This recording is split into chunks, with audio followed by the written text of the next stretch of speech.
cualquier caso, hoy hemos pensado invitar a 4 personas: Petra Romero, que es concejala socialista en el Ayuntamiento de Andoain y juntera en Juntas Generales de Guipúzcoa, en el Partido Socialista de Euskadi. Has vivido, como otras personas que están aquí, durante muchísimos años con el escolta, y hemos escuchado en algún anterior ejercicio que hemos hecho de este estilo, es un vivir a medias. Lo explicaba una concejala, compañera tuya, creo que del Ayuntamiento de Vitoria, ¿no? Jone Artola es familiar de un preso y conoce en toda su crudeza los efectos del aislamiento y del alejamiento, y la dispersión. Estoy haciendo al revés porque tengo la lista así, me vais a perdonar, ¿eh? Pablo Martínez es la segunda vez que este espacio ofrece voz a los funcionarios de prisiones. Lo hicimos ya en Vitoria también, con un compañero tuyo. Es funcionario de prisiones, ha trabajado en la prisión de Nanclares hasta enero de 2005 y fue un cuerpo, ¿cómo se llama? El cuerpo de funcionarios o el... Sí. Jurista criminólogo. Bien, perfecto. Amenazado y que vivió también con esa angustia. Isidro Murga es procesado en el sumario 1898 por ser miembro del Consejo de Administración de Egin, y ha padecido la prisión por esa cuestión. Vamos a seguir el esquema de aquí para allí. Es muy simple lo que planteamos, cada uno contar vuestra vivencia, y en una segunda vuelta os voy a preguntar, como he hecho con María y con Perú, pues cómo os sentís cuando oís lo que los demás cuentan, ¿no? Porque es cierto, yo creo que todos somos conscientes que este país ha vivido excesivamente tiempo en trincheras, cada uno mirando su dolor, cada uno en ese contexto, y estos espacios son interesantes también porque, como decía María, simplemente con escuchar, con dialogar, se genera empatía. Simplemente con ese ejercicio hay un espacio de empatía que se puede producir. Tal vez no, pero es lo que en todo caso buscamos. Lo primero os voy a pedir disculpas porque creo que es la primera vez que yo hablo de todo lo que me ha pasado en un foro público, que no salga de mi entorno familiar y de mi entorno de amigos o compañeros de partido. Entonces, igual los nervios me traicionan un poco. Cuando me dijeron que, me propusieron formar parte de esta mesa, pues un poco te pones a recordar. Yo soy mucho de apuntar y empiezas a pensar en todo lo que te ha pasado, ¿no? Yo soy concejal socialista desde 2007, ¿vale?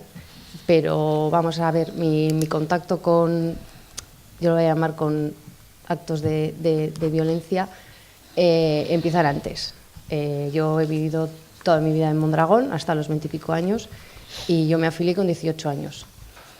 Y pues tenía de compañeros de partido ahí en la Casa del Pueblo de Mondragón a mi querido amigo Paco García, que hace poco que nos ha dejado, a mi querido amigo Isaías Carrasco, que creo que todo el mundo aquí también lo conoce, y a muchos otros más, ¿no?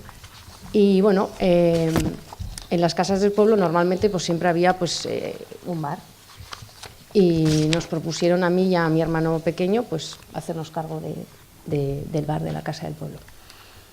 No sé si alguien ha estado en Mondragón alguna vez. Ahora la Casa del Pueblo no está donde estaba, antes estaba en pleno casco viejo de Mondragón, que era la zona, vamos a decir, la zona cero en aquellos años. Pues una tarde, estando en la Casa del Pueblo, mi hermano y yo, de repente pues entran... ahora es que no sé si eran 5 o 7, en ese momento te parece un mundo, encapuchados, con bates de béisbol, con palos, y se dedican a destrozar el bar. Lo primero que destrozan es el caño de la cerveza y nos dicen que si no queremos que nos pase lo mismo que al caño de la cerveza, nos quedemos quietecitos dentro del bar. Pues no te queda otra que quedarte dentro de la barra, temblando y viendo cómo destrozan el bar, hasta que se quedan a gusto y se van. Los únicos que aparecen por allí son mis compañeros de agrupación y la ertzaina, evidentemente, que tiene que hacer su trabajo, hacer el atestado. Allí no apareció nadie más, ni gente en ese momento del ayuntamiento. Y claro, luego te pones a pensar, un día a las 6, 7 de la tarde, no sería más, nadie había visto nada. Bueno, ese fue mi primer contacto con ese tipo de... Mi hermano tenía solo 17 años, también no me gustaría decirlo. Y en fin, todavía te pones a temblar un poquito. Claro, después de ese episodio, evidentemente, no dejamos aquello. Yo me traslado a Donosti, mi hermana ya estaba en Donosti viviendo. Pasa una temporada de tiempo relativamente, vamos a decir, impás. Y cuando mi hermana estaba embarazada de nada, le quedaba nada para dar a luz, asesinan a Fernando Buesa. Es gran amigo de mi cuñado, de mi hermana. Claro, ese día acabamos en urgencias con mi hermana. Evidentemente, una persona que está a punto de dar a luz, pues semejante noticia no... Otro susto, claro, yo me traslado a vivir con ellos porque me iba a hacer cargo por trabajo, me iba a hacer cargo del cuidado de mi sobrina. En ese momento ya mi cuñado está con escolta, mi hermana también, igual no recuerdo. Entonces me iba a hacer cargo de mi sobrina, estamos hablando de un bebé, y a mí lo primero que me enseñan, porque yo voy a estar con el coche de mi cuñado y de mi hermana, me tienen que enseñar a mirar los bajos de un coche. En un coche donde me voy a montar yo, y estoy hablando que yo todavía no soy ni cargo público ni nada, pero me tienen que enseñar a mirar los bajos de un coche porque es el coche de mi cuñado y de mi hermana. En ese momento son objetivos de ETA y yo cada vez que me monto en el coche y me monto con una niña pequeña, tengo que mirar los bajos del coche. Con lo que eso conlleva. Es que cuando estaba pensando en todas las cosas, parece como que es un cúmulo de coincidencias. Yo entro a trabajar primero en el Ayuntamiento de Andoain como secretaria, 5 meses después de que han asesinado a Joseba Pagaza. Es que es un cúmulo de coincidencias. El ambiente del ayuntamiento pues no era el más... no voy a decir alegre, pero bastante tenso. Claro, yo entro de secretaria, del alcalde y en ese momento el alcalde es del Partido Socialista, entonces la situación es muy, muy, muy, muy tensa. Y durante 4 años simplemente estoy como secretaria y en el 2007 ya doy el paso para, salgo elegida concejal. Entonces, en el momento que salgo elegida concejal, lo primero que yo tengo que hacer es ir a la oficina de mi partido y desde ese momento me ponen me dicen que tengo que ir escoltada. O sea, yo salgo elegida concejal del Partido Socialista y por el hecho de ser concejal, pero del Partido Socialista, porque había otros partidos que no tenían la necesidad de ir escoltados, solo por ser concejal del Partido Socialista tengo que llevar escolta. ¿Por qué? Porque pertenecer a ese partido te convertía en ese momento en objetivo de una banda terrorista y tenías que ir con escolta. En ese momento yo tengo un niño de 2 años y medio.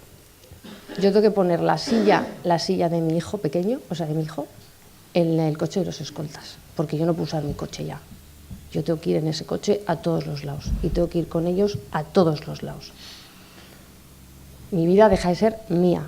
¿Por qué? Porque hay 2 personas que se enteran de si yo voy a mear, si yo voy al ginecólogo, si yo voy a comprar, o sea, todo, porque cada vez que salgo de casa tengo que salir con ellos. Tengo que llevar a mi hijo en ese coche, con el riesgo que conlleva, claro. Porque... ¿Qué pasa de esos 4 años que estoy con escolta? Evidentemente dejas de ir a sitios, pero ya no solo porque te dicen a estos sitios no vayas, porque sí, porque no, es porque te miran mal. Y te sientes que eres un apestado, porque ya la gente te mira mal, dice, esta que, o sea, ¿por qué lleva? O sea, esta lleva escolta, por algo lleva, pero no, o sea, no te dicen por nada bueno. Y lo peor de todo es la sensación, desde siempre, desde lo de Mondragón y todo, la sensación de soledad. Por lo menos, cuando digo nosotros, yo me refiero a nosotros cuando... era por el hecho de estar en el Partido Socialista, porque yo apoyo a otro tipo de... Sí, lo veía, pero nosotros no. Nosotros hemos sido siempre los apestados, los admirados, y bueno, y luego ya como concejal, es que me mezclo porque es verdad que me lío. Pero bueno, como concejal, aparte de escoltas, pintadas, empujones y situaciones pues bastante tensas. Y aparte, o sea, aislamiento, yo he llegado hasta pasar vergüenza, que es triste, ¿eh? O sea, yo no he hecho nada malo, o sea, no he hecho nada malo, no estaba haciendo nada malo a nadie, pero yo llego a pasar vergüenza por tener que ir escoltada. Y yo tengo 2 hijos y yo me he parado a pensar muchas veces en mi madre, porque mi madre ha tenido que convivir, o sea, ha tenido que vivir teniendo a 2 hijas escoltadas y a un yerno. No os voy a decir lo que fue la comunión de mi sobrina. Aquello parecía la comitiva cuando viene el rey al País Vasco y no hay más que coches y furgonetas, pues parecido. Porque claro, haces una comunión, ya solo de la familia éramos 3 escoltados, más luego si amigos y que justo también coinciden que eran concejales, todos escoltados, pues aquello parecía, en fin. Pero sí que siento rabia de haber sentido vergüenza. Porque nosotros no hemos hecho nada malo a nadie. Tenemos unos ideales políticos que pueden gustar más o pueden gustar menos. Puedes estar más de acuerdo o puedes estar menos de acuerdo. Pero por haber pensado, o sea, por pensar eso, pasar a ser, entrar en poder ser objetivo de que, y no me voy a, para nada quiero pensar en pasar por la situación de ellos, ¿no? Y luego otra cosa que tengo muy grabada es en el 2008, en plena campaña electoral, mi hermana estaba en Mondragón. Bueno, habíamos ido las 2, pero casualidad, ella se quedó con los compañeros comiendo en Mondragón y yo me fui al pueblo de al lado, a Escoriaza, a comer con mi cuñada. Me acaban de poner el primer plato, que fue el primer plato, una ensalada, todavía me acuerdo, y me llama mi hermana por teléfono y me dice: Petri, vente para el hospital que le acaban de pegar 5 tiros a Isaías. Allí se quedó la comida, se quedó todo. Yo me voy corriendo, cojo corriendo el coche, me presento en el hospital en Mondragón. Y es que esa imagen no se me va a borrar nunca, porque lo primero que veo cuando entro a la sala de urgencias que habían habilitado allí para la familia y para los amigos, lo primero que me encuentro es a Sandra, la hija de Isaías, en una pared cubierta de sangre desde aquí hasta los pies, cubierta de la sangre de su padre. Y cuando voy a abrazarla, lo único que es capaz de decirme es ¿por qué? ¿Por qué? ¿Por qué? ¿Por qué?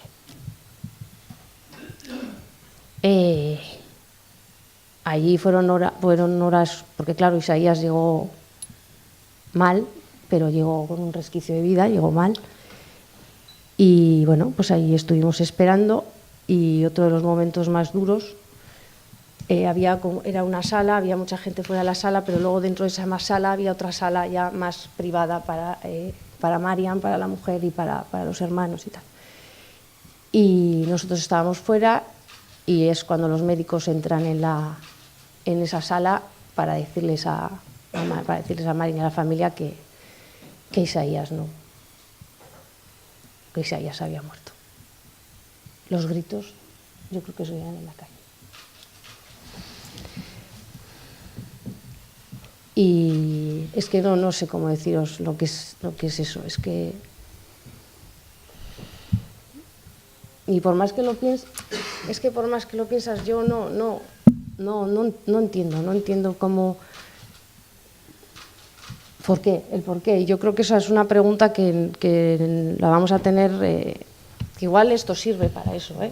O sea, sirve para para responder esas preguntas, pero yo parto de la base y siempre lo he dicho y lo diré aquí también, que es injustificable e inadmisible cualquier tipo de violencia, venga de donde venga y en cualquier sitio y lugar. O sea, partiendo de esa base, creo que no es admisible en ninguna de las maneras. Pero también creo que la convivencia, vamos a decir, la convivencia pacífica, la de la que estamos disfrutando ahora, hay que seguir fortaleciéndola, pero yo creo que desde la memoria, ¿no? A mí sí que me parece importante lo de la memoria y lo del relato, porque las cosas hay que contarlas como han sido, o sea, tanto de un lado o de otro, o sea, yo no estoy hablando de contar más de un sitio que de otro. Yo creo que es muy importante que la gente sepa qué ha pasado y cómo ha pasado y por qué ha pasado. Y yo creo que partiendo de esa base, pues eso, yo incluso creo que es más fácil poder empatizar y poder escuchar de otra manera las distintas opiniones. Una cosa que nunca tuvo que haber pasado, y yo creo que es importante decir que estuvo mal y que está mal, que estuvo mal matar, que estuvo mal torturar, que estuvo mal secuestrar, que estuvo mal amenazar, que estuvo mal y que está mal. Y no sé qué más. Seguramente se me habrán quedado más. Tranquila, tienes oportunidad después. Más cosas en la.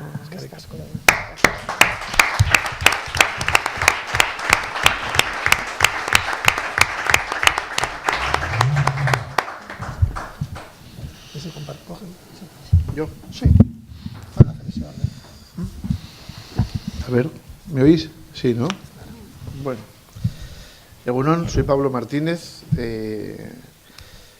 La etiqueta dice que soy funcionario de prisiones. Bueno, ese es mi trabajo. Ha sido mi trabajo durante 12 años. Luego, en este momento, estoy trabajando en otro sitio. Al final os contaré. Cuando me invitaste, bueno, el primer contacto para estar hoy aquí es un café al que me invitan Gorka y Patricia, que están por el de atrás, de Cheras. Me llaman, me dicen, no, que nos interesa en conocerte, nos han dicho, papá, en mitad del café. Estuvimos mucho rato hablando, sobre todo hablé yo, pero estuvimos mucho rato hablando y es verdad, yo no necesito remover mis fantasmas. Ya hace mucho que cerré esta parte de mi vida o esta parte de la tensión o de la intensidad. No me gusta hablar de mí.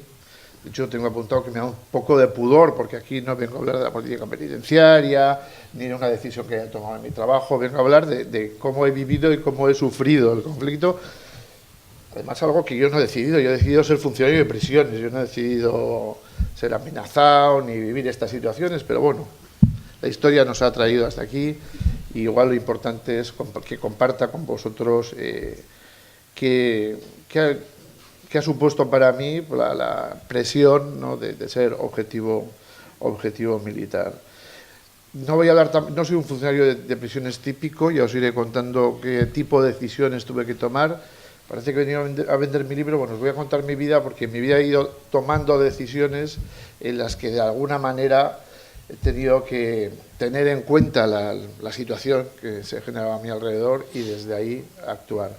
Supongo que otros compañeros y compañeras han vivido las mismas situaciones parecidas y han tomado otros caminos. Yo os voy a contar el mío y desde ahí sí que recoger este tipo de pequeños detalles de la vida cotidiana que al final son los que quizás es difícil de imaginar desde fuera, ¿no?, desde el que no está viviendo la situación.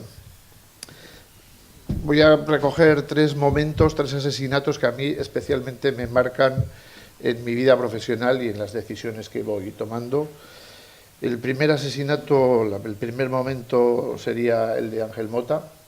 Yo me pongo a estudiar la oposición en enero del 90.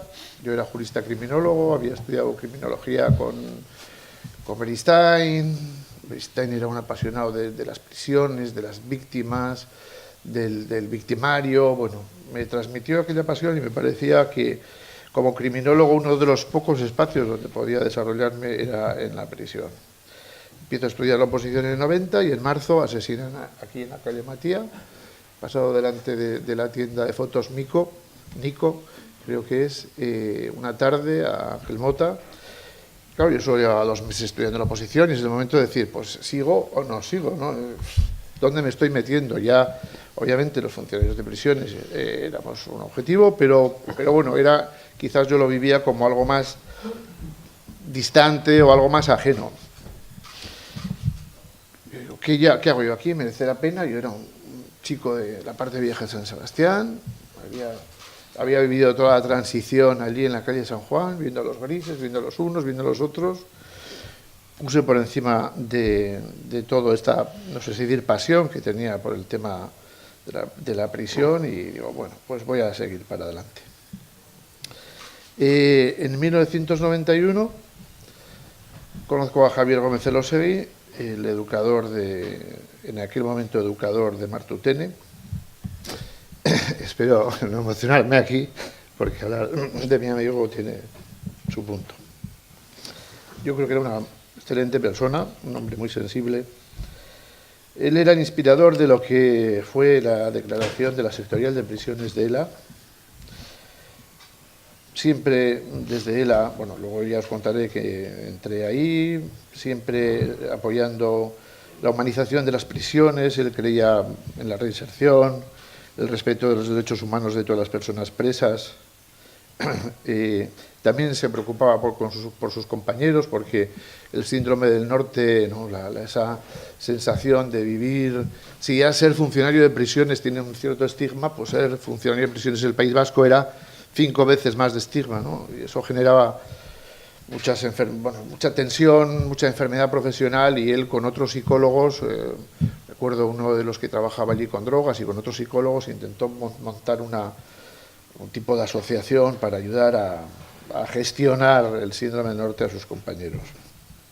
Siempre, bueno, intentando dignificar la profesión y visibilizar nuestro compromiso. Acudió, recuerdo una vez a unas jornadas de Salaqueta en Gasteiz para hablar de las macrocárceles. O sea, nunca escondimos nuestra condición de funcionarios de prisiones.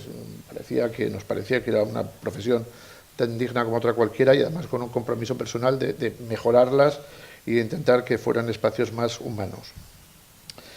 Le conozco, bueno, pues nos conectamos muy bien y decidimos preparar juntos bueno, yo ya estaba preparando, pero nos juntábamos casi todos los días para estudiar juntos, porque bueno, yo le daba una cierta estabilidad, él me daba el conocimiento de la institución, y preparamos juntos la oposición y aprobamos en septiembre del 92 y empezamos a trabajar en mayo del 93.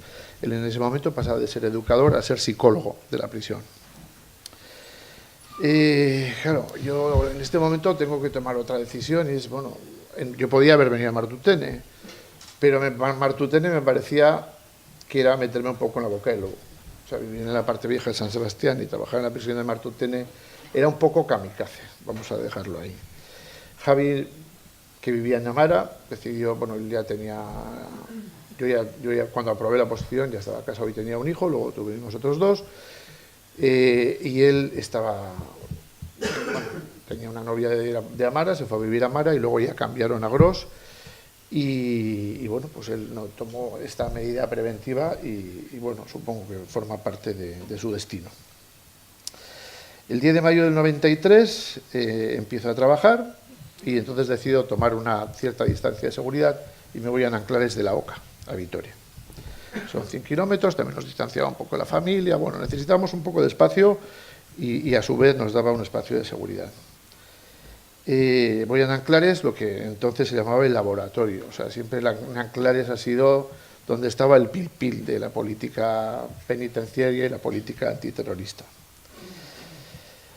Y en ese momento, pues como él era de las prisiones, pues me afilio a ELA y empezamos a trabajar por los primeros comunicados de la sectorial, que unas veces salían en prensa, otros no, pero bueno, nosotros íbamos trabajando los comunicados en esta línea que os digo, de respeto a los derechos humanos, humanización de las prisiones, estábamos en contra de la política de dispersión, bueno, un poco en esa línea. En 1994 se firma la unidad de acción, el ALAB, y yo me convierto en el delegado de la en Anclares, de la OCA.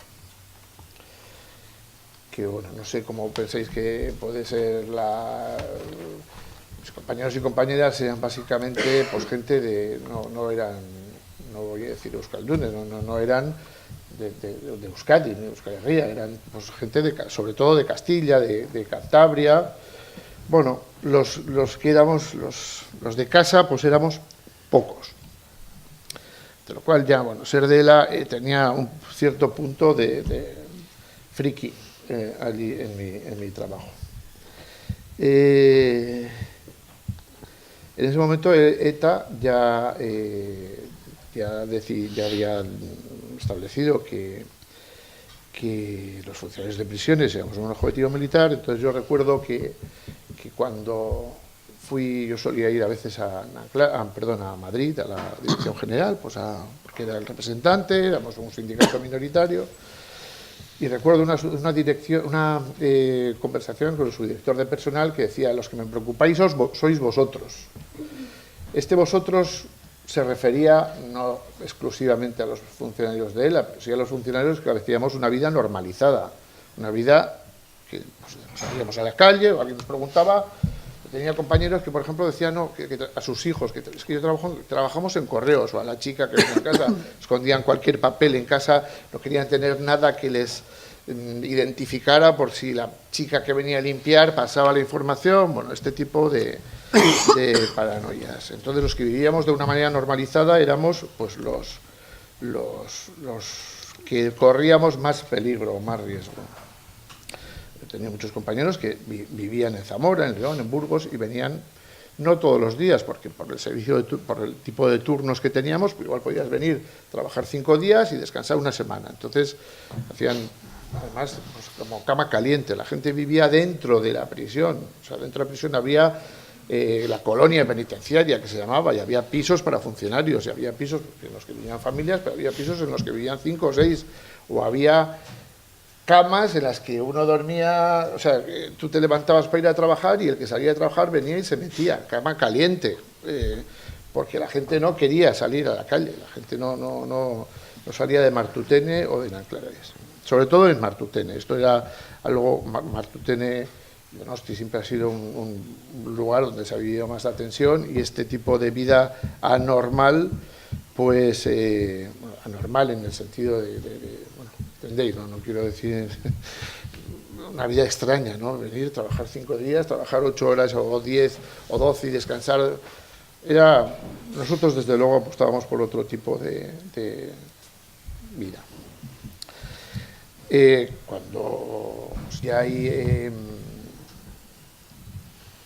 empiezan a ir asesinatos, bueno, yo no sé a los políticos, pero nosotros nos daban unas charlas de autoprotección, se llamaba, que aquello era horroroso. O sea, ibas allí y salías, se te ponían los pelos de punta, te ponían unos vídeos con cuerpos destrozados, con hierros, y la cosa era, de alguna manera, meterte miedo para que así, bueno, intentaras correr el menor riesgo posible. Te daban indicaciones, pues obviamente, pues que no tuvieras una constancia, ¿no? Que cambiaras permanentemente de itinerarios, de horas. Quitaron el bus de los funcionarios, desconfía de todo el mundo, desconfía de tus vecinos, si ves a gente con mochilas, dinos quién ha venido. Era el estado policial total, ¿no? De alguna manera te metían en la máquina esta de vigilarnos todos unos a otros. Obviamente lo más evidente, lo de mirar debajo del coche por si te habían puesto una bomba lapa. Entonces, claro, era... Porque, bueno, o sea, el mundo de los escoltas era otra historia. Pero claro, tú salías de tu casa, si tenías garaje, pues era un poco más discreto, pero tú sales de tu casa y te tienes que poner de rodillas en la calle y mirar a ver si tienes algo, era un poco... En fin... y bueno, pues lo más discreto, pues con un espejo. Entonces hacías como que así, mira, ponías el espejo, porque no es que pasaras vergüenza, no era tampoco pero ponerte a 4 patas en la calle, pues la gente pensaría, pues este señor está loco, ¿no? Se le caen todas las mañanas las llaves, o qué cosa está pasando. Desconfía de todo el mundo. Luego todos, él nos decía, recuerdo un comisario que había allí en Vitoria, dice, todos sois Iñaki, cuando bajéis al módulo, todos sois Iñaki, que no sepan que te llames Tomás o Juan o Pablo, todos sois Iñaki. Pero ¿cómo vamos a bajar todos? Hoy Iñaki, hoy Iñaki. Pero bueno, eran el tipo de indicaciones que nos daban pues para que los presos y las presas no tuvieran la menor información personal posible de nosotros. Digo, lo de los vídeos y eso ya os he contado, y luego de vez en cuando además aparecían unas notas. Había un tablón de anuncios, un corcho, que de vez en cuando aparecía un papelito pequeño, se avisa a todo el personal que alarmen las medidas de seguridad porque parece que hay una información de que en breve, yo qué sé si era porque había una información de algún movimiento de un comando o porque se acercaba una fecha que se suponía que era una fecha en la que habitualmente había algún tipo de quincha, pues bueno, pues claro, cuando te ponían el cartel, pues de alguna manera se te ponían aquí, ¿no? Y dices, pues a ver que a quién le toca ahora. Y bueno, sobre todo yo recuerdo era el momento de arrancar el coche, ¿no? Arrancar el coche y empezar a andar y decir, bueno, pues es que tengo que ir a trabajar, pues voy a ponerme en camino, a ver si no soy yo al que le toca esta vez, ¿no?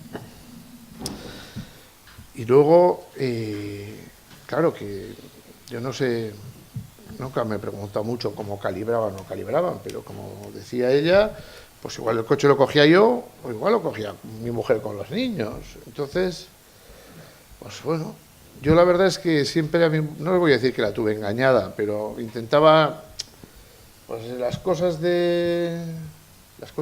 cosas del trabajo, pues no las compartía normalmente en casa, ¿no? Al final, los compañeros y las compañeras éramos con un grupo de autoapoyo, ¿no? Y desde este autoapoyo, pues también una necesidad de frivolizar, quizás diría, ¿no? Nosotros hacíamos una cosa, va a sonar ridículo, pero bueno, pues es lo que hacíamos. De vez en cuando entrábamos en una rotonda y dábamos 2 vueltas a la rotonda y saludábamos y decíamos, vamos a saludar al comando, y nos intentábamos reír del comando, ¿no? O el típico día que habíamos tenido, pues habíamos hecho muchas cosas y había venido, digo, joder, hoy el comando debe estar loco, porque he ido a trabajar a Bagaste y luego me he ido a dar unas clases en Bilbo y he dormido en Donosti, le tengo al comando loco. Tenías que frivolizar porque es que si no, aquello era bastante infierno. Había compañeros, por ejemplo, otra anécdota, supongo que después de lo de Hipercor, había compañeros que solo iban a comprar a Eroski, porque decían, es que en Eroski ya sabemos que no van a poner bombas. Entonces ya la paranoia llegaba a ese nivel, o sea, dónde compro y dónde no compro por si acaso ponen una bomba.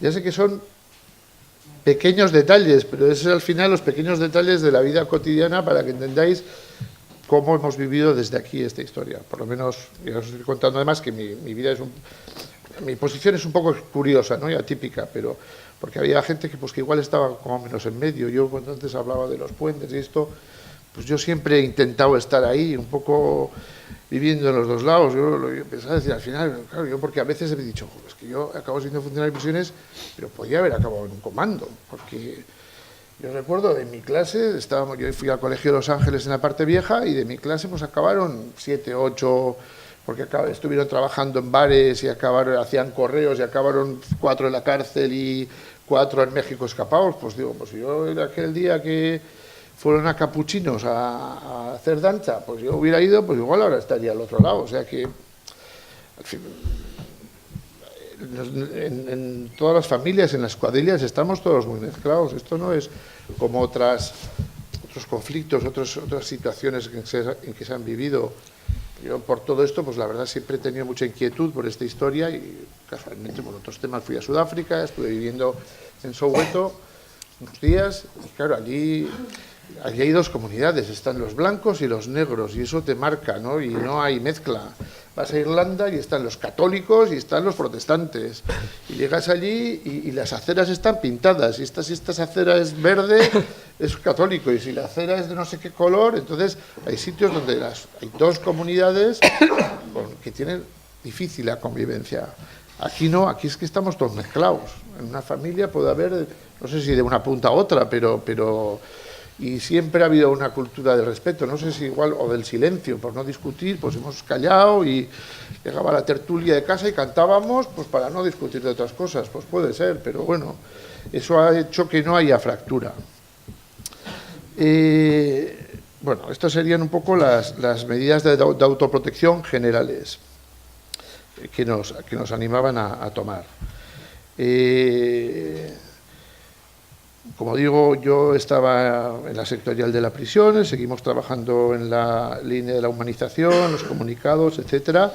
En 1996, ETA hace un comunicado concreto en que nos pone en el punto de mira y dice que si desde ELA no hacemos no sé qué cosa, nos pone unos deberes y que si no hacemos eso, pues nosotros también entramos en el bombo.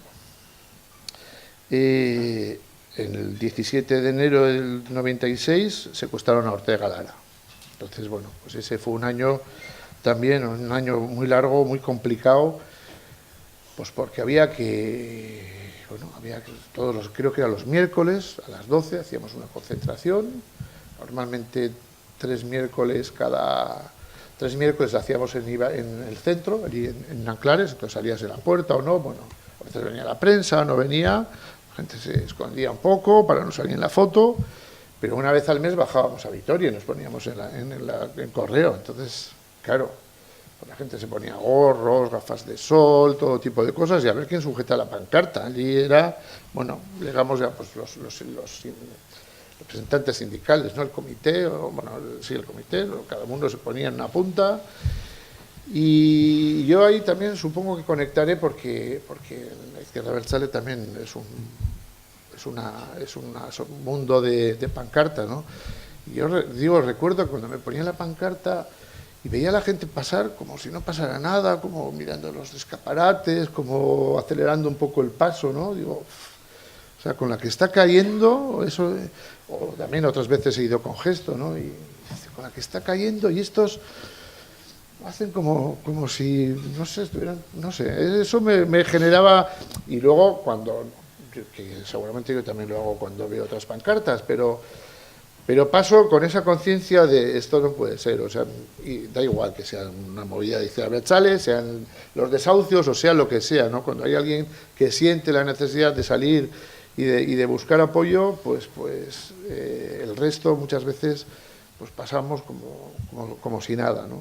En aquel momento así lo sentía y era, insisto, la tensión o ponerte allí, ¿no? Bajar y que todo el mundo te viera, ¿no? Yo ya os digo que yo nunca he tenido mayor problema porque luego he participado en más mesas redondas de Deusto, otra vez, no sé qué otra asociación que montó, no sé si era, no creo que era Echera, pero, o sea, bueno, en el Coldo Michelena, para que lleváramos la postura de las prisiones, porque claro, hacíamos comunicados, pero luego de vez en cuando nos llamaban y decían, oye, pues hay que venir, bueno, pues venga, ya voy yo para allá.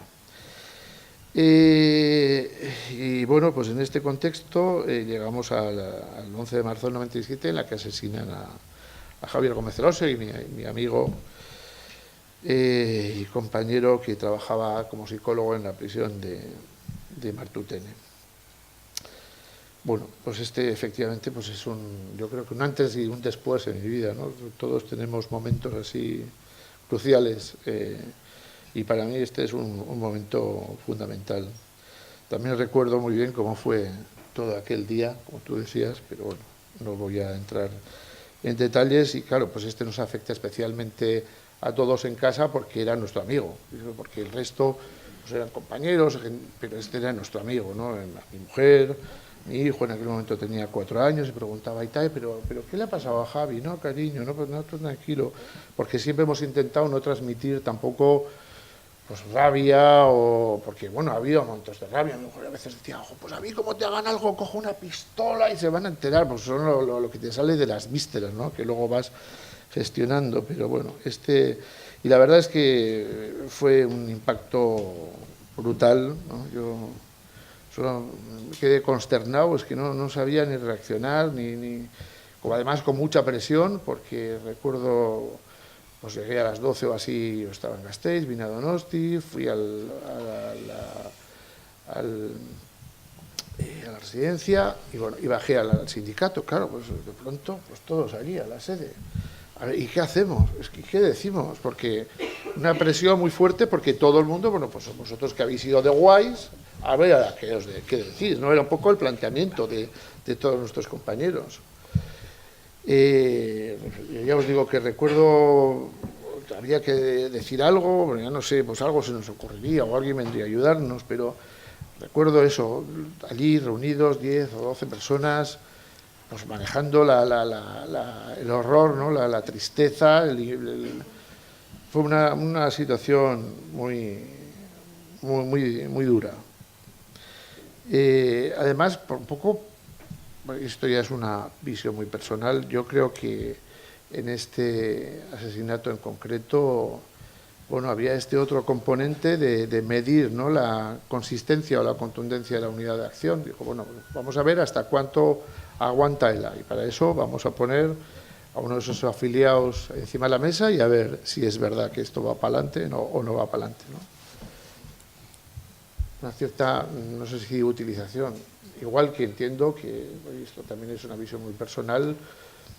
Yo creo que lo usaron un poco de cebo, porque no es curioso, digo desde el otro lado, desde el ministerio, porque es muy curioso que enfrente de su casa hubiera 4 policías nacionales tomando un café y salgan corriendo y le detengan a su asesino. Pues bueno.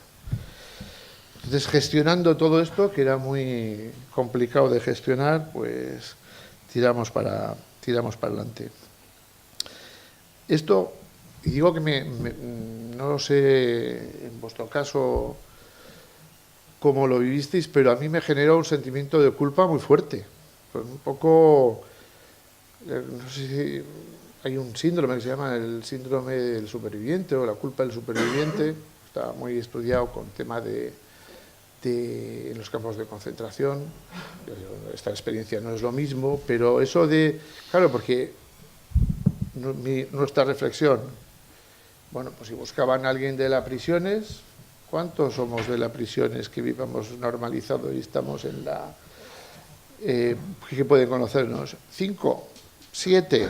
Bueno, pues 5 o 7 sabíamos que tuvimos más boletos que otros.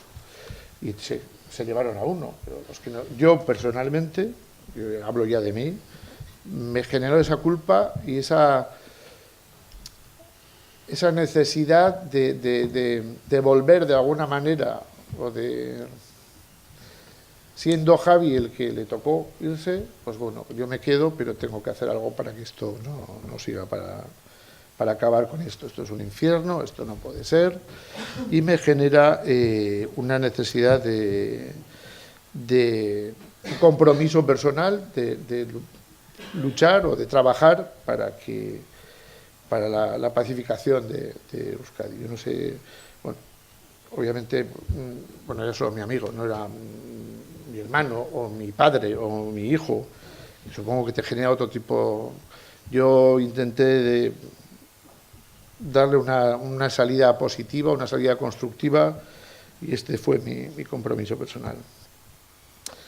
Ya no sé si antes o después, pues a los funcionarios de prisiones nos dan un beneficio, una mejora que ya tenía la Policía Nacional y otros cuerpos.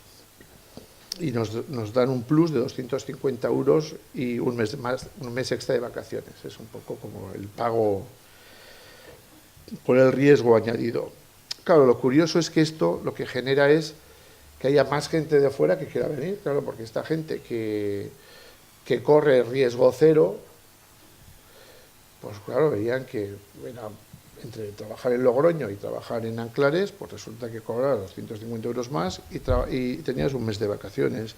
Eso hace que venga más gente, lo que llamamos paracaidistas, ¿no? Mucha más gente que viene a hacer su trabajo y se va, y que no intenta normalizar ni entender lo que está pasando, todo esto les da igual. Y bueno, nos deja en una situación de una cierta soledad a algunos. En ese momento, tampoco podría decir cuándo, porque no lo tengo apuntado, pero igual me estoy enrollando mucho. Un poco más lento, un poco más rápido. Vale, salgo en una lista. Para que todo el mundo pueda... Sí, perdona, salgo en una lista. Entonces me llama el director, oye, mira que tienes que venir aquí, que estás en una lista. Han cogido una lista, tienen tus datos, además pone Pablo Martínez, funcionario de prisiones de ELA, no era el BOE, porque a veces era el BOE, funcionario de prisiones de ELA, y pues te damos unas ayudas extras. Te podemos llevar a otro sitio, puedes pedir un cambio de destino, ya no me quiero ir de aquí. Te podemos dar una placa de matrícula doblada, ¿no? Había unas matrículas falsas que te daban y mientras circulabas por Euskadi podías poner una matrícula falsa. Y te podemos dar una pistola. ¿Para qué quiero una pistola? O sea, para que un día se me acerque alguien a pedir fuego, me asuste y le pegue un tiro en la calle. Es que aquello no lo entendía, pero bueno, eran las alternativas que nos daban pues como plus de autoprotección. Yo esto no le conté nunca a mi mujer, que había salido en una lista, porque solo hubiera generado más tensión o más ansiedad, y creo que pues esto al final lo compartía solo con tus compañeros. En el 98 me hacen subdirector de tratamiento, dejo de ser delegado de ELA y sigo afiliado en la sectorial de prisiones. Y seguimos haciendo algún comunicado, sigo hablando del modelo de política penitenciaria vasco, siempre ha sido como un mito que hemos trabajado, y como subdirector de tratamiento lo que apuesto básicamente es por potenciar las ONGs y el trabajo, vamos, que abrir las puertas y las ventanas, que la sociedad civil entre en la prisión y que haya oxígeno. Y de hecho en aquel momento pues ya hay unas 12 asociaciones y 300 voluntarios que entran. El tercer asesinato, voy a ir más rápido, te lo juro. Vamos. Sí, puedes. El tercer asesinato, el 22 de octubre del 2000, asesinan a mi compañero Máximo Casado. Este no era mi amigo, no era un amigo personal, pero era un compañero de allá. Este también me marca porque tú antes hablabas de la vergüenza, no sé, la vergüenza que podías sentir cuando ibas con el... Nosotros nunca hemos tenido escolta, pero este de alguna manera no sé decir, me enfrenta aquí me pesa la actitud del resto de compañeros, porque al final éramos como los apestados. Yo era mando, era de ELA, tenía unas posiciones muy concretas, y cuando asesinaron a Javier, recibimos en el sindicato un fax en el que decía y os pensabais que por hacer esos comunicados teníais un seguro de vida. Ahí veis cómo os la devuelven, ¿no? O sea, que tus propios compañeros te digan este tipo de mensajes, la verdad es que fue duro de asumir. Éramos los amigos de los terroristas y como curiosidad también, como desprecio, me decían, tú seguro que eres del Ocarri, del Carri, en aquel momento era el Carri. Ser del Carri para mis compañeros era como, bueno, era lo puto peor. Pero esa distancia y esa desconfianza, además siendo mando, a mí la verdad es que me pesaba. O sea, me pesaban porque entiendo que, bueno, que estaba enfrente, los presos, familias, bueno, había unas posturas que entendías, ¿no? Un poco los buenos y los malos, pero claro, que tus compañeros te trataran así era muy duro. En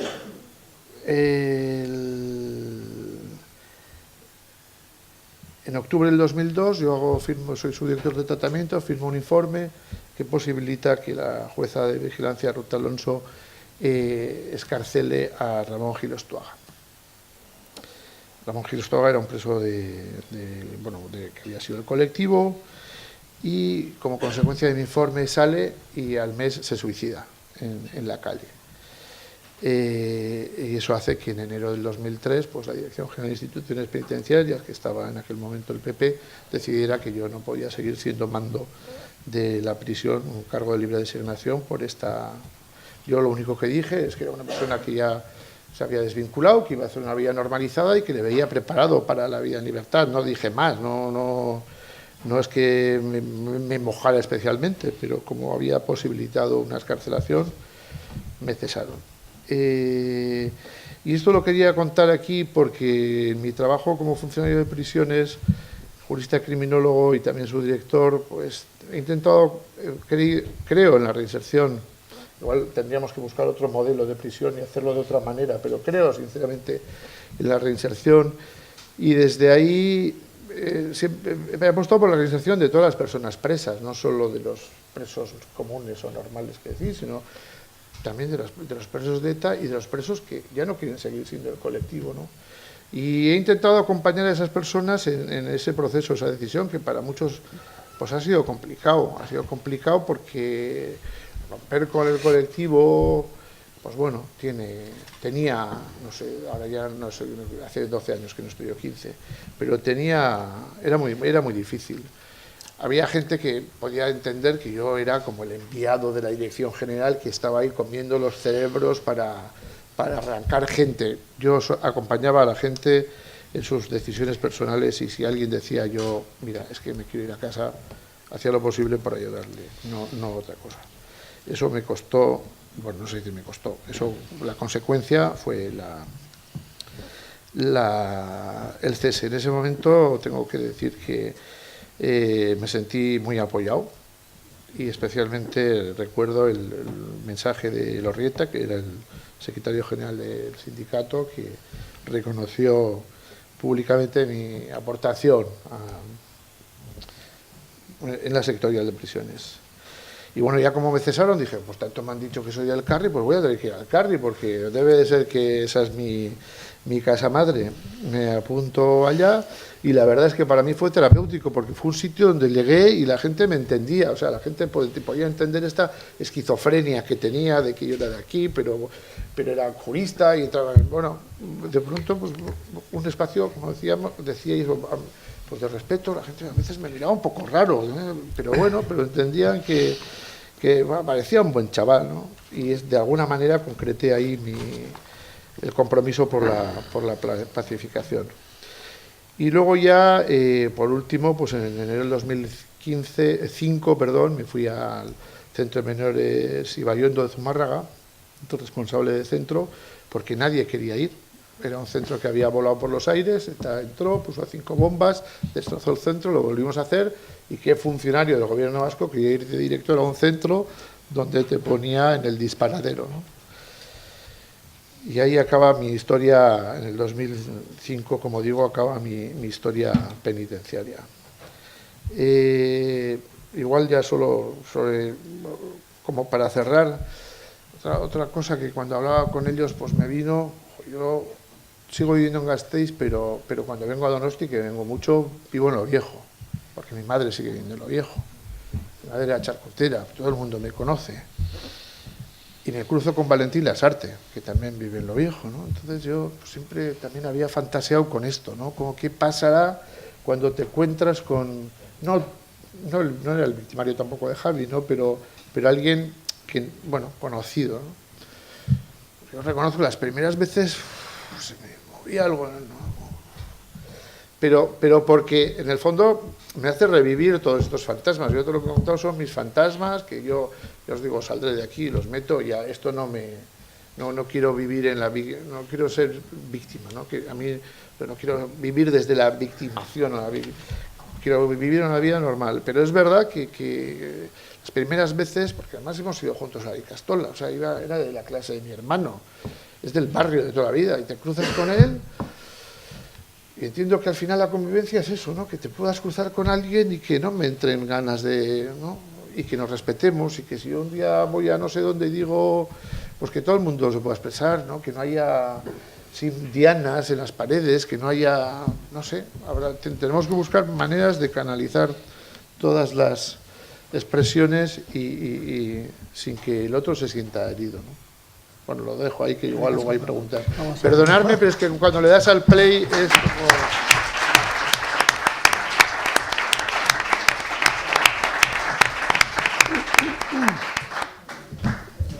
Isidro. Bueno, los que me conocen saben que en unas cosas de estas tiendo a ser un poco efusivo, me termino dispersando, lo que vulgarmente se llama enrollarse. Entonces, he decidido leer, aunque se pierda parte de la espontaneidad de unas exposiciones directas, que siempre llegan mejor, como la de los compañeros que me han precedido. Bien, voy a hacer un recorrido personal por la historia de la represión que he tenido yo y voy a terminar con una breve reflexión. He sufrido 2 detenciones importantes a lo largo de mi vida, aparte de otras de menor entidad. La primera en febrero de 1979 en Madrid, donde me encontraba de forma excepcional a lo largo de un fin de semana. Tras 10 días de incomunicación en la antigua Dirección General de Seguridad, Casa de Correos de la Puerta del Sol, hoy Presidencia de la Comunidad, soportando todo un calvario de malos tratos a manos del equipo de Billy el Niño, el juez decretó la libertad sin cargos. La segunda, el 14 de julio de 1998, ligada al cierre del diario Egin, en el que desarrollaba importantes tareas en la gestión de Orain Sociedad Anónima, empresa editora del periódico, en la que en ese momento ostentaba el cargo de administrador general único. Por las circunstancias que rodearon este caso, me centraré en esta detención y sus posteriores consecuencias. Antes de adentrarme en el relato concreto, dejo constancia de que fue incluido en el proyecto de investigación del informe pericial basado en el protocolo de Estambul realizado a través de la UPV bajo la dirección de Paco Echevarría, en una muestra de alrededor de 200 torturados tomada al azar entre las 4.000 torturas denunciadas entre los años 1960 y 2010. En el informe final se consideró mi relato como consistente, según los protocolos del informe pericial. La detención. La detención se produce en las horas de madrugada en las que tiene lugar la detención de los responsables de las empresas que soportaban Egin. En mi caso, con gran violencia, tirando la puerta de acceso a la vivienda, en segundos, sin comprender todavía muy bien lo que ocurría, me vi en el suelo de la sala junto con mi esposa e hija, advirtiendo que no podíamos hablar porque la detención estaba sujeta a incomunicación. Me llevan esposado y encapuchado para presenciar el registro en la delegación de Gasteiz y de allí a la de Bilbao. A mediodía del día 15 me trasladan a la comisaría de Canillas en Madrid, donde permanecí incomunicado hasta comparecer ante el juez instructor. En los primeros momentos de la detención, todavía en mi hogar, la secretaria judicial me hace saber que estaba motivada por deudas ante la Seguridad Social que habían puesto a la empresa en una situación insostenible. Esta circunstancia, paradójicamente, me tranquilizó, pues estaba aún muy reciente un acuerdo notarial con compromiso de pago firmado por mí como representante de Orain y de los máximos representantes de la Seguridad Social de Guipúzcoa. El juez decreta prisión incondicional en Valdemoro, que la levantaría la víspera de Navidad del mismo año, previa presentación de un aval por un montante de los más elevados hasta la fecha, 75 millones de pesetas, y una presentación semanal en los juzgados. Al cabo de unos años se reduciría, lo que no evitó pagar enormes cantidades por los intereses derivados de la cifra inicial. Estamos hablando de 1999. El sumario y el juicio. Pasan años sin que se produzca una sola diligencia, durante los cuales el juez instructor se afana en construir la famosa teoría del todo es ETA, bajo la cual agrupa en un auténtico totum revolutum sumarios que no tenían nada que ver entre sí y que van a confluir en el famoso 1898, lo que añade dificultades extras para perfilar las defensas de unos y de otros. El 20 de noviembre de 2005 se inicia el juicio, del que no cabe extendernos en detalles porque aquella aberración está aún muy reciente en la memoria colectiva. 17 meses de viajes semanales a Madrid, a lo largo de los cuales perdimos 2 compañeros, Joaquín Gorostidi y José Ramón Aranguren. El sumario se salda con numerosas condenas, en mi caso 8 años, quedando en libertad sin responsabilidad civil alguna en mayo del año 2015. Elementos a destacar. El tema Egin ha cobrado de nuevo inusitada actualidad al materializar la amenaza que se cernía sobre Gara para endosarle la deuda de aquel con la Seguridad Social. En las sesiones del juicio oral quedó patentemente demostrado que todas las actuaciones mercantiles estaban perfectamente soportadas legalmente. Como anécdota, puedo afirmar que las cuentas de Orain se auditaron por empresas externas e independientes prácticamente desde los inicios de la actividad de Orain y Egin. Y hay 2 datos muy relevantes sin salirnos del propio sumario. Y afirmé que se había llegado a un acuerdo con la Seguridad Social firmando ante notario para realizar el pago de la deuda en unos plazos determinados.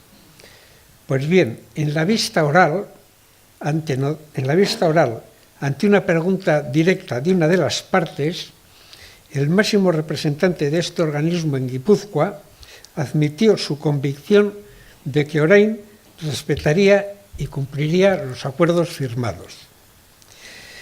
Me interesa destacar otro aspecto de gran relevancia.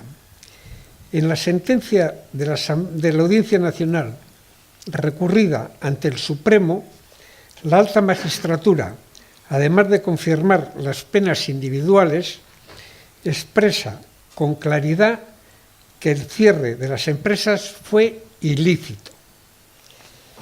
En el camino quedan los devastadores efectos derivados del cierre del periódico, sin que nadie haya asumido responsabilidad alguna, comenzando por el propio juez instructor y el administrador judicial nombrado por aquel con la responsabilidad de mantener y conservar los activos, la maquinaria y archivos generales. Como ya indiqué, recobré la libertad en mayo de 2015, pero tuvieron que pasar 2 años más para conseguir que se me levantaran totalmente los embargos, pues la responsabilidad civil, como ya he dicho, había quedado anulada tiempo atrás. En resumen, se trata de una historia penal que se sustancia en 8 años de prisión, de una historia que tiene su arranque en 1998 y no culmina hasta el año 2017, 19 años. Y me interesa recalcar esta circunstancia porque se tiende a identificar víctima muchas veces con el daño causado, y en este caso con el daño físico causado. Y en este caso estamos hablando de efectos que van mucho más allá de la pena impuesta. Insolvencia, imposibilidad de cotización a la Seguridad Social con sus efectos concomitantes a efectos de jubilación, no poder, imposibilidad de mantener nada a su nombre y otros. Hasta aquí el relato personal. Y una reflexión sobre estas circunstancias y mi presencia aquí. ¿Qué me motiva a estar hoy aquí? Nada más lejos que hacer un alarde victimista, sino la voluntad de intentar entender y asumir que desde otras experiencias completamente diferentes se han vivido situaciones tan traumáticas e incluso mayores que la propia. La propia evidencia la hemos tenido aquí. Nos han precedido unos compañeros que han perdido unos seres queridos, que ese es el máximo trauma dentro de una categoría que podríamos establecer. Que la verdad, memoria y reparación tienen que venir del esfuerzo por escucharnos a unos y a otros, en una voluntad real de construir una convivencia futura, eludiendo la mínima tentación de permanecer o caer en el odio y la venganza. Y que si los expertos afirman que la superación del problema y la restauración plena de la convivencia en una sociedad normalizada puede ser tema de un par de generaciones, merece la pena hacer el esfuerzo de intentar acortar ese espacio, ese tiempo. Venimos de un largo pasado de 5 décadas de enfrentamiento entre dos bandos antagónicos que han originado relatos muy dispares. Joseba Sarrenaindia, en el prólogo del libro recientemente publicado por Echegaray, habla no solo de dos,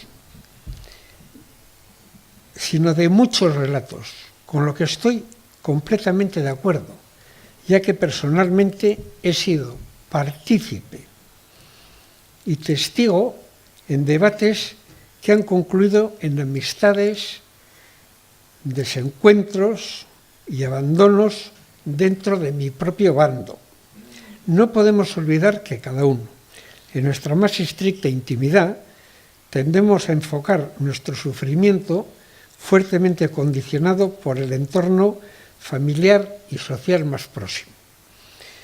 Estoy plenamente convencido de que hoy tenemos que ser capaces, desde un punto cero, en el que con voluntad sea posible iniciar un proceso en el que, sin olvidar la etapa anterior, podamos dar comienzo a un nuevo tiempo, una nueva fase en la que sí sea posible poner los cimientos de un relato único que acorte ese periodo de 2 generaciones a que hacen alusión los expertos para alcanzar la deseada normalización.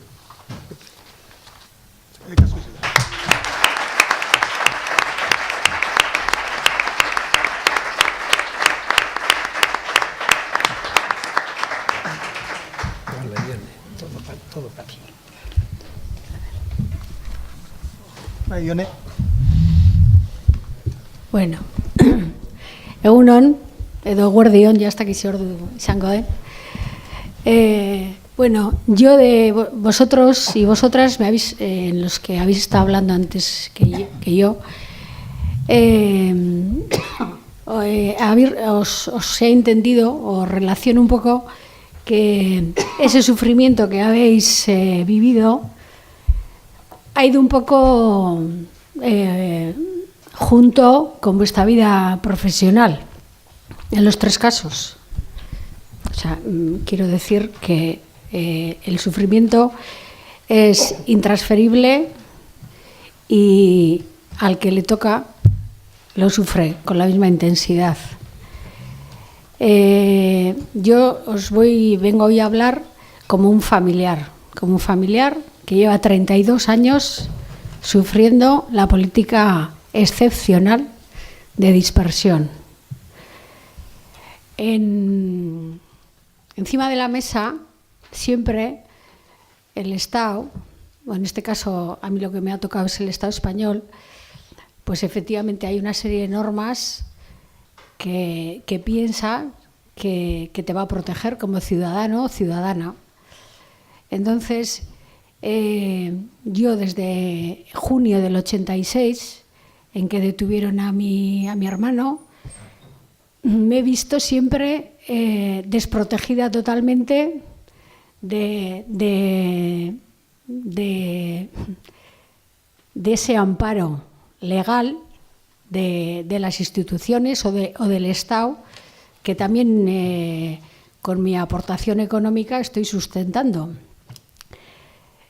En el año 86 tuvimos que ir a solicitar el habeas corpus porque pensábamos que efectivamente pues había signos evidentes de torturas. Nos devolvieron ropa y en esa ropa estaba rota, la camisa ensangrentada, y nos dio lugar a pensar pues que en esa incomunicación de la Guardia Civil se estaban produciendo unos tratos que no eran los correctos. Entonces la ley te dice que tienes derecho a plantear un habeas corpus, porque efectivamente en un caso que no se puede consentir en un Estado democrático que un funcionario público torture, pues efectivamente tú como ciudadano tienes ese derecho. Fuimos y nuestra sorpresa fue que como esas personas estaban detenidas en base a una ley antiterrorista, pues la ley antiterrorista vulnera todos los derechos que pueda ejercitar esa persona detenida y nosotros, sus familiares. Eso fue, vamos a decir, la primera. Durante 27 años nosotros hemos tenido que ir, pues, a Andalucía, a Puerto Santa María, a Sevilla, a todas las cárceles de alrededor de Madrid, a Masía de las Mulas, en León, a Daroca. Bueno, hemos hecho un periplo en el que durante 27 años hemos bajado incluso a la cárcel de Puerto de Santa María por 10 minutos de visita, porque siempre estaban castigados. No sé qué hacían, pero siempre estaban castigados. Entonces, hemos tenido que soportar viajes de ida y vuelta para 10 minutos de visita. Luego, realmente, todo lo que vosotros habéis comentado, nosotros somos mujeres, hombres, trabajadores, estudiantes, niños, adultos, adolescentes. Aparte de esa vida, vamos a decir, normal, tenemos que organizarnos esos desplazamientos con no solamente el coste económico, que es terrible, pues estamos hablando, os estoy contando 27 y 32 en la actualidad, sino que es un coste también anímico, como vosotros y vosotras habéis contado acertadamente, lo que te supone vivir en una tensión. Yo también he tenido seguimientos por ser familiar. A mí me han estado esperando a la salida del trabajo pues funcionarios públicos o agentes de la Policía Nacional o agentes de la Guardia Civil. Y eso, claro, que te genera una crispación, te genera un miedo, porque sabes que esas personas que en un momento dado te pueden hacer algo tienen una impunidad total, porque lo hacen dentro de su función, dentro de su trabajo, y les están avalando a que torturen, a que hagan lo que quieren porque le respalda, se le respalda. En ese intervalo de esos años llegó la noticia de que de repente salían a la calle 86 presos vascos porque Estrasburgo había dicho que era ilegal el que a un preso que tiene una fecha de salida se le quieran meter otros 10 años de cárcel o 5 años de cárcel para que cumpla en aquel momento 30 años de cárcel. 30 años día a día, sin ningún tipo de permiso, sin ningún tipo de cambio, siempre en primer grado, siempre en el sistema de FIES que llaman ellos, tú sabrás bien, o sea, el más duro de los regímenes carcelarios. Y nos sonó la flauta y entonces salieron. En el caso nuestro, mi hermano estuvo 7 años más de cárcel y nadie ha venido a decirnos el Estado ha incumplido su norma, y durante estos 7 años estas familias han tenido que ir no sé cuántos miles de kilómetros, porque el tiempo de él, por supuesto que eso no vuelve, como tampoco vuelve otras personas que ya no están aquí. Entonces, eso ha pasado en el 2013, pero es que nosotros en el 2002 detuvieron a un hijo nuestro por Kale Borroka y tiene 43 años de condena. O sea, sin ningún delito de sangre, tanto que se hace esa distinción entre los delitos. Y yo tuve que volver a ir a exigir el protocolo del amigo Azcárraga porque pensábamos, estaba incomunicado, y para decirles que por favor grabasen, que el protocolo era que grabasen todos los interrogatorios y todo el tiempo de detención. Y no les grabaron y nuestro hijo sufrió torturas por parte de la Archaña. Y está la denuncia. Y se archivó exactamente igual que hace los años del 86 se archivó la de mi hermano. O sea, aquí hay una línea que todavía sigue exactamente igual. No se ha hecho un stop, un decir, efectivamente, por parte, o sea, un Estado no puede vender la moto de que es un Estado que cumple todos los cánones democráticos cuando en este caso no se hace. La dispersión es un castigo añadido. O sea, una persona puede estar condenada y al único que se le condena es a que no esté libre. Pero lo que no se puede hacer es meter a una persona, como se hace, lo siento por ti, pero el trabajo de los funcionarios de prisiones nos daría para mucho. O sea, llegas a la cárcel, independientemente de cuál sea tu delito o tu acusación, en preventivo ya te dicen que tú, como eres vasco, vas al FIES. Da lo mismo que tengas 22 años, que tengas 40, que estés castigado o que no te vayan a castigar. ¿Y eso qué supone? Pues eso supone que una persona está en una celda 22 horas al día cerrado, viendo el techo y el suelo. Yo, hoy en día todavía, tengo intervenido el teléfono. Cada vez que llama a mi hijo, saben de lo que estamos hablando. Se permiten el lujo, no hace 5 años ni 10. Ahora, ayer, anteayer. Según quien sea el que esté trabajando, llama o no llama, porque nos cortan las llamadas, nos incordia con las llamadas. Y entonces, o sea, yo voy a la cárcel y digo, oye, aquí hay algún funcionario que debe de estar, pues no sé, debe de estar el pobre aburrido. Y me dicen, es imposible detectar quién es. Bueno, vamos a seguir. Hay que ser positivo en la vida porque es así. Yo solamente lo que os quería comentar hoy, porque para eso me han dicho que viniera, es el tremendo castigo que recibimos los familiares de los presos vascos por el mero hecho de ser sus familiares y su entorno afectivo. A ver, es que yo no le voy a querer a mi hijo, yo no le voy a ir a ver a la cárcel, sus amigos no le van a ir a la cárcel, no se van a alegrar sus amigos, yo no me voy a alegrar cuando llegue a casa. El jueves va a salir un preso de Bilbao, 29 años de cárcel, sale en primer grado y de la cárcel de Algeciras. ¿Eso es cumplir la ley penitenciaria? Pues no es cumplir la ley penitenciaria.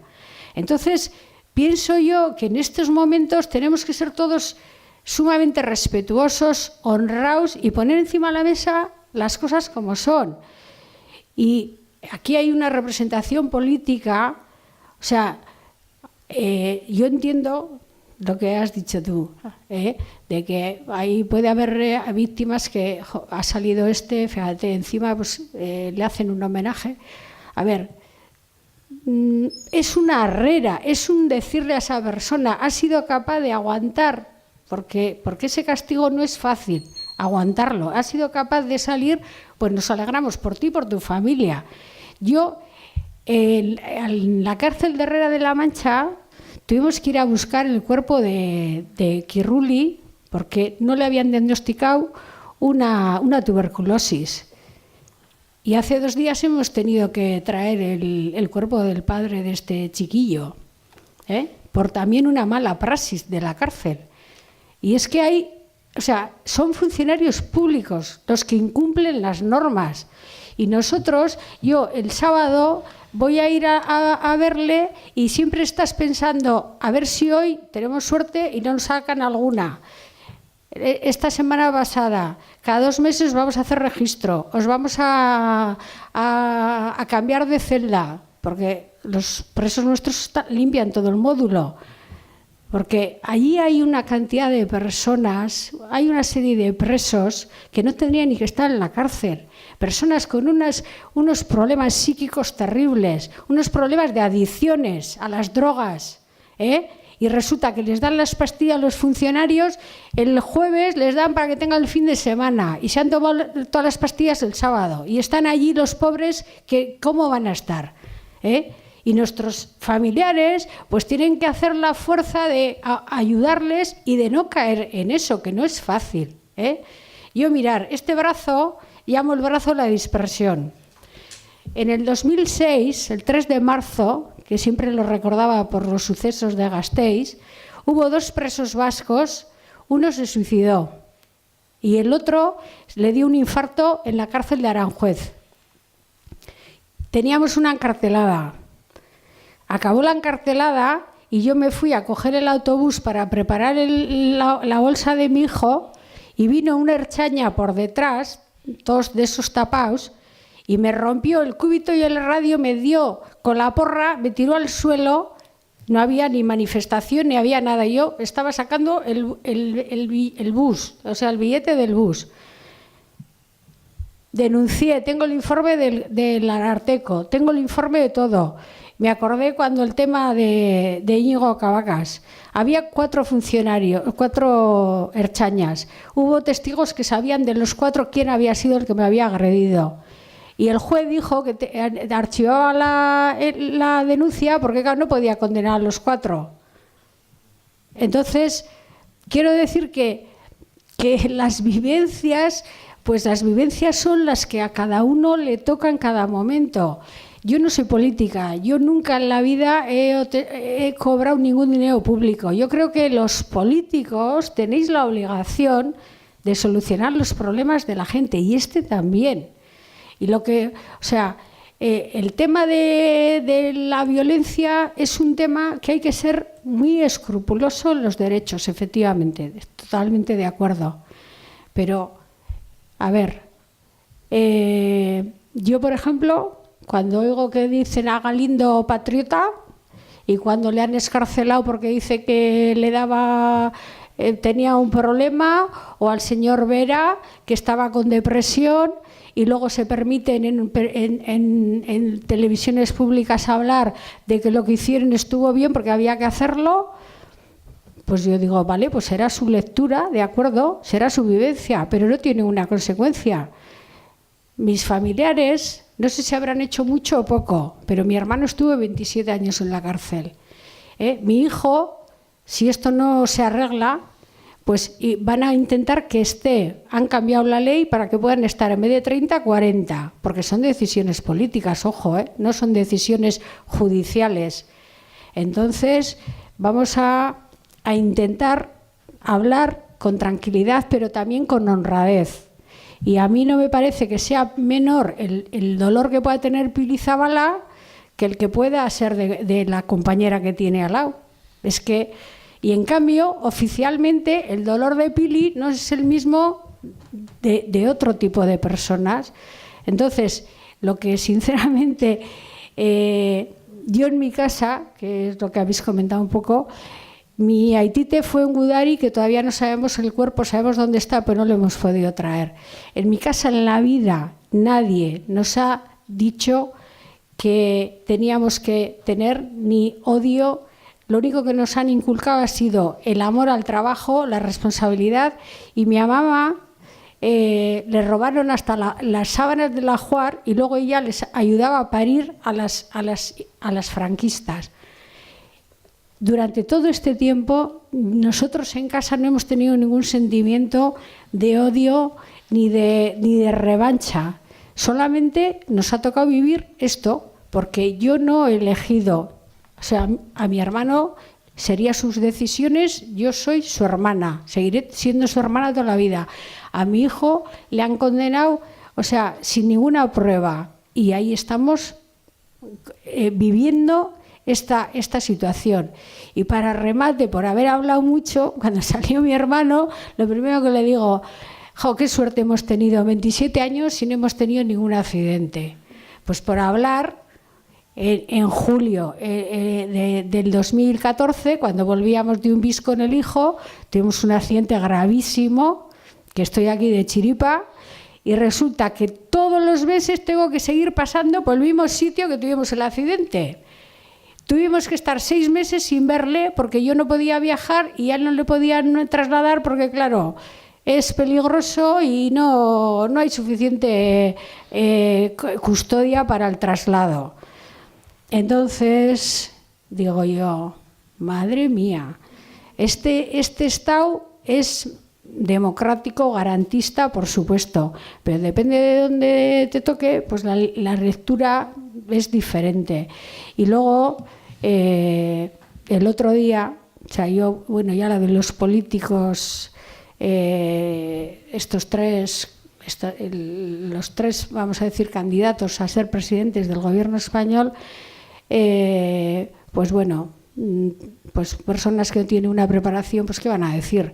Pero que el otro día el ministro del Interior se jacte de que ha acercado a 22 presos a ninguna cárcel de Euskal Herria y encima diciendo que no va a hacer nada más, pues me parece que es prevaricar. Porque, o sea, esas personas, la mitad de ellas tenían que estar en la calle. De la gente que queda ahora dentro, alrededor de los 295, legalmente, o sea, en primer grado no tenía que estar ninguno, en segundo y ya tendría que estar en tercero. Porque, a ver, es que ¿quién está en el Estado español en la cárcel sin moverse 23 años, 22 años, 25, 29?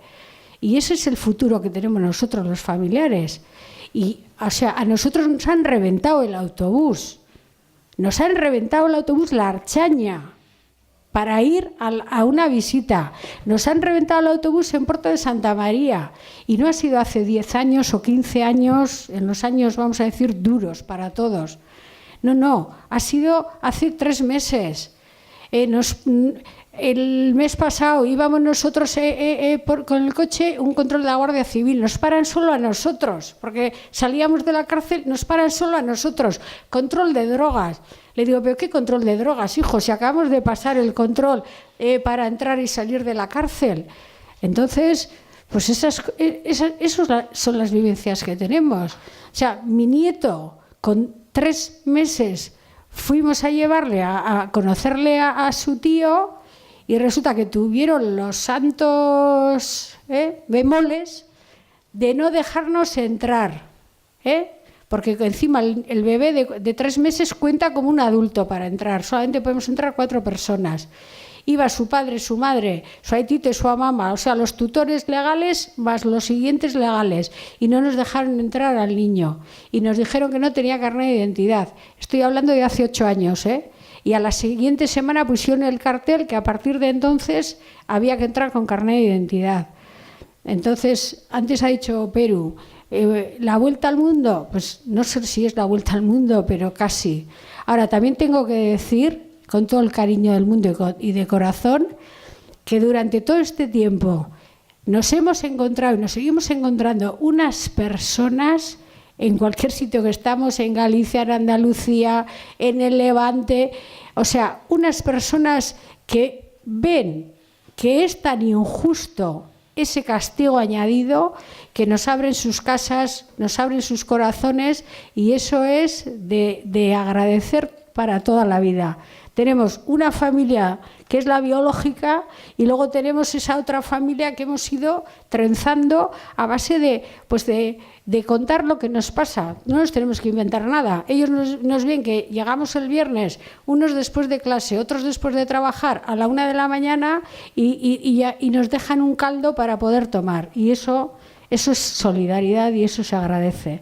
Y luego, pues nada, solamente agradeceros a todas y a todos los que estáis aquí, que efectivamente el que sufre mucho y el que quiere sufre toda la vida también, y hay que saber ir con eso. Lo más importante, yo tengo mucha confianza en la gente joven, porque pienso que tenéis otra preparación y os hemos hecho, yo creo que también hablar de otros valores, porque también en situaciones muy, muy extremas hay valores y hay situaciones de mucha tristeza, pero también hay situaciones de sacar lo mejor de cada uno. Entonces, mi compromiso siempre ha sido que lo que nosotros estamos viviendo, que no lo tenga que vivir nadie más. Lo mismo lo que os ha pasado a vosotros, que lo que habéis tenido que pasar no vuelva a suceder a nadie. Lo que pasa es que aquí todavía hay personas que tenéis responsabilidades públicas y yo creo que vosotros y vosotras sois los que tenéis que coger realmente esa defensa de que los derechos de todos y de todas tienen que ser garantizados y que un Estado no puede hacer lo que le dé la gana con el que piensa diferente, porque también aquí hay muchas varas de medir. Eskerrik asko guztioi eta maitasuna beti.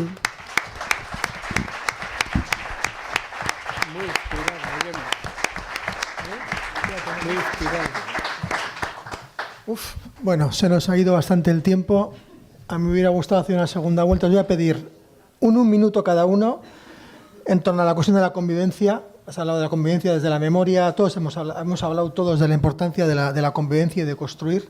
En un minuto, para cerrar, ¿cómo veis, después de haber escuchado a las personas que habéis escuchado otro tipo de vivencias, cómo os proyectáis hacia el futuro? ¿Cómo vemos la convivencia? El orden no lo voy a establecer yo. El que quiera el primero, que lo haga. Pero un minuto para cerrar.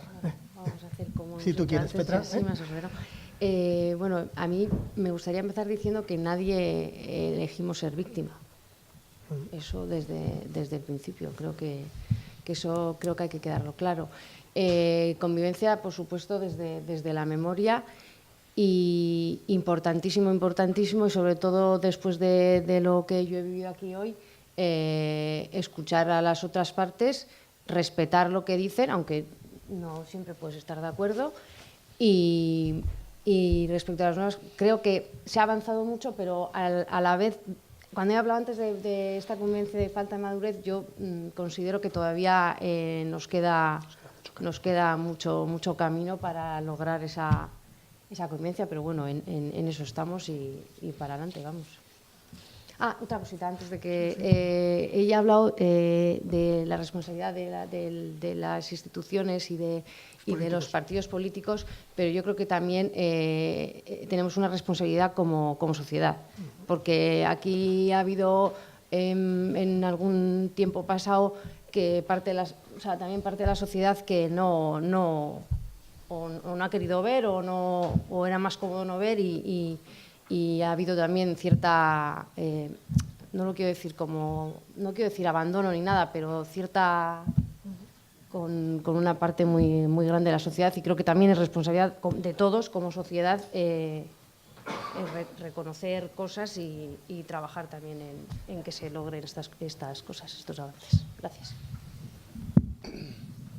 Bueno, yo creo que al final de mi exposición ya he comentado que me parece que, obviamente, oírnos, escucharnos, empatía, no sé quién de los dos hablaba antes de la empatía, intentar entender por qué a la persona que tienes enfrente le ha pasado o ha tomado determinadas decisiones, me parece fundamental.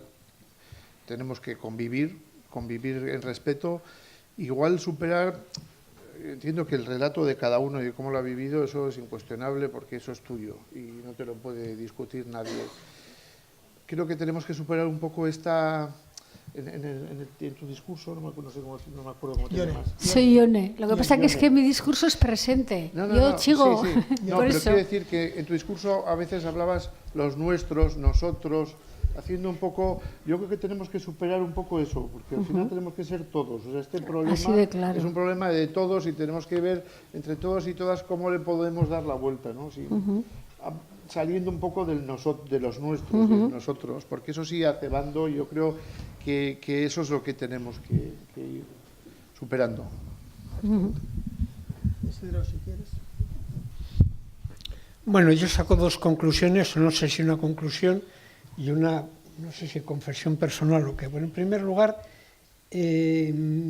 agradecer muy vivamente la invitación que he tenido, porque me imagino que como la mayoría de los que estamos aquí, seguimos muy directamente todo el proceso del foro social. pero desde luego no es lo mismo leer, oír por la radio y tal, que vivirlo y escucharlo. Por eso lo de escuchar me parece que ha sido una cocina clarísima. La segunda que digo, y tiene relación con lo mismo, de lo importante que para mí es y ha sido escuchar, es que hoy he sacado una lección de aquí.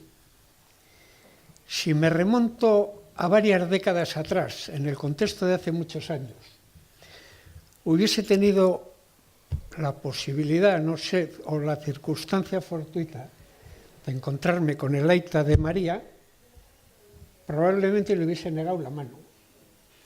Después de escucharle a ella, creo que ella y mi hija podrían tener, conociendo perfectamente la historia de sus aitas, podrían tener una conversación cordial y agradable. Y eso lo enmarco en parte de lo que he puesto en la reflexión final, de que igual es la vía de que esas 2 o 3 generaciones que hacen falta, a ver si podemos ir acortándolas. Yone. Nada, pues para acabar, animar, primero agradecer, porque aquí en definitiva venimos personas que de alguna manera os trasladamos partes de nuestras vivencias personales, que nunca es fácil, ¿no? Agradeceros el que sepáis escucharnos y luego pienso que efectivamente tenemos mucho camino todavía por hacer. Yo tengo esperanza total en que lo vamos a conseguir, pero creo que tenemos que hablar más la sociedad en definitiva, porque muchas veces también el tema está un poco viciado, lo siento por los partidos políticos, pero ahora que empieza la campaña ni te cuento. Entonces creo que hay que ser honrado y efectivamente aceptar lo que ha pasado y con la responsabilidad que tiene cada uno, pero también vuelvo a exigir en este momento, por ejemplo, el tema de la dispersión son decisiones políticas, como se les dispersó en su momento. Mañana mismo podían estar todos en la cárcel de Zaballa y seguirían estando en la cárcel, pero estarían cerca de casa, con lo que a su entorno familiar no se les seguiría castigando. Entonces, agradeceros y cuidaros y seguir avanzando, porque yo, desde luego, a mis nietos y a mis nietas quiero que tengan otras vivencias diferentes a las que nos ha tocado vivir a nosotros. Bueno, a los 4. Bueno, para finalizar, eskerrik asko deneri, el compromiso del foro es seguir generando estos espacios de estas características, o por ejemplo el próximo fin de semana tenéis en el Grupo Noticias otro encuentro más reducido entre 2 tipos de víctimas que han dialogado el miércoles pasado en Durango, como hicimos con el Grupo de TV, con Rosa Ayuk en diciembre. Ese tipo de espacios se están generando y hoy Berria titulaba Aro berri baten atarian. No sé si realmente estamos en las puertas de un nuevo aro, de una nueva época o de una nueva etapa.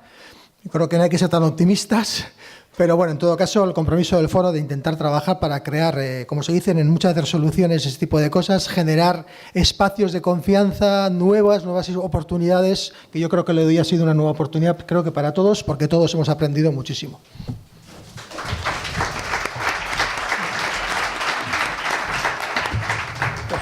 Bueno.